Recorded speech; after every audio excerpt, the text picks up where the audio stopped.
వైద్య రంగం సాధించిన అద్భుతం కిడ్నీ ట్రాన్స్ప్లాంటేషన్. అది ఒక ఆపరేషన్ మాత్రమే కాదు, రోగికి ఒక చక్కటి పునర్జన్మ లాంటిది. ఎందుకంటే కిడ్నీస్ అనేవి బాడీలో ఉన్న టాక్సిన్స్ని, వేస్ట్ని ఫ్లష్ అవుట్ చేస్తూ ఉంటాయి నిరంతరం.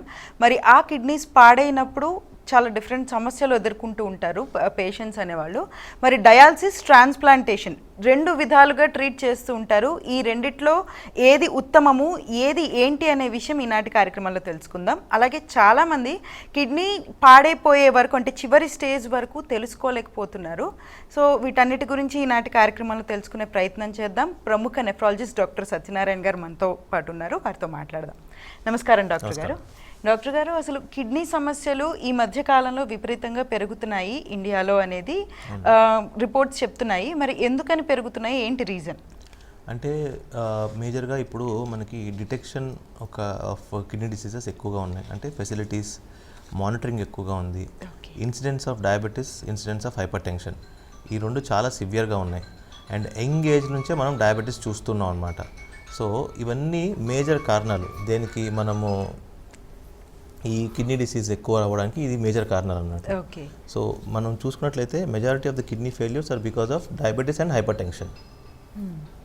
సో ఇవి కూడా బాగా పెరుగుతున్నాయి, వీటితో పాటే కిడ్నీ కేసెస్ కూడా పెరుగుతున్నాయి. అవును. అసలు కిడ్నీస్ అంటే ఎటువంటి ఆప్షన్స్ ఉంటాయి? కిడ్నీస్ పాడవుతూ ఉంటే ఏం చేయొచ్చు? అంటే మనకి కిడ్నీ ఫెయిల్యూర్లో మనం చూసుకున్నట్లయితే కనుక ఈ కిడ్నీ ఫెయిల్యూర్ని సీకేడీ అంటామండి. సీకేడీ అంటే క్రానిక్ కిడ్నీ డిసీజ్, అంటే దీర్ఘకాలిక కిడ్నీ సమస్యలు మనం సీకేడీ అంటాం. దీంట్లో మనకి స్టేజెస్ ఉంటాయి 1 to 5. స్టేజ్ 5 దాటిన తర్వాత మనకి రెండే ఆప్షన్స్ అండి. దానికి డయాలసిస్ కానీ ట్రాన్స్ప్లాంటేషన్ కానీ. ఓకే, అయితే డయాలసిస్ అన్న ఆప్షన్ ఇస్తాం, లేదంటే కిడ్నీ మార్పించుకోవడం కన్నా ఆప్షన్ చెప్తూ ఉంటాం వీళ్ళకి. ఓకే, ఎటువంటి హెల్త్ ఇష్యూస్ ఉంటే వీళ్ళు ట్రాన్స్ప్లాంట్కి అర్హులు కాదు? అంటే మరీ ఎక్కువ ఎల్డర్లీ ఉన్నారు, అంటే 65-70 ఇయర్స్లో మనకి కిడ్నీ ఫెయిల్యూర్ తెలుస్తుంది, లేదా జనరల్ కండిషన్ బాగాలేదు, అంటే ఆపరేషన్ తట్టుకునే శక్తి కూడా లేదు. అండ్ ఇట్లాంటి వాళ్ళకి మనము ఆపరేషన్ సజెస్ట్ చేయమండి. ఎందుకంటే ఈ సర్జరీ మనం ఒకవేళ ఆప్ట్ చేసుకున్నట్లయితే కనుక ఫస్ట్ డోనర్స్ ఉండాలి. డోనర్స్ లేకుండా మనం సర్జరీ చేయలేము. 2, పేషెంట్ ఫిజికల్ స్ట్రెంగ్త్ ఉండాలి, అంటే సర్జరీ తట్టుకునే శక్తి ఉండాలి.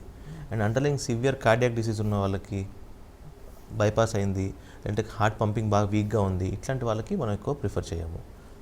ఓకే డాక్టర్ గారు, అసలు ట్రాన్స్ప్లాంట్, డయాలసిస్ ఎవరికి సజెస్ట్ చేస్తారు? ఏది ఉత్తమం?